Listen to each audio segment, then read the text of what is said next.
বয়স্কদের হাঁটু ব্যথার সবচেয়ে বড় কারণ অস্টিওআর্থ্রাইটিস বা বয়সজনিত বাত।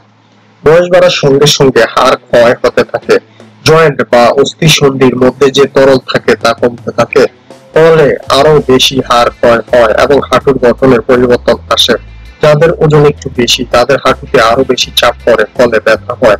অস্টিওআর্থ্রাইটিস ছাড়াও অন্যান্য ধরনের বাত হাঁটু ব্যথার কারণ, যেমন rheumatoid arthritis, psoriatic arthritis, gout, pseudogout, seronegative arthritis, হাঁটুর অস্থিসন্ধিতে ব্যাকটেরিয়ার সংক্রমণ বা সেপটিক আর্থ্রাইটিস ব্যথার একটি বড় কারণ। এক্ষেত্রে অনেক বেশি ব্যথা হয় এবং জয়েন্ট ফুলে লাল হয়ে যায়। হাঁটু ব্যথার আরেকটি বড় কারণ হলো আঘাত। যে কোনো ধরনের আঘাতে হাঁটুর হাড় ভেঙে গেলে, লিগামেন্ট ছিঁড়ে গেলে, কার্টিলেজে আঘাত লাগলে, এমনকি কোমর বা পায়ে আঘাত লাগলেও হাঁটুতে ব্যথা হয়।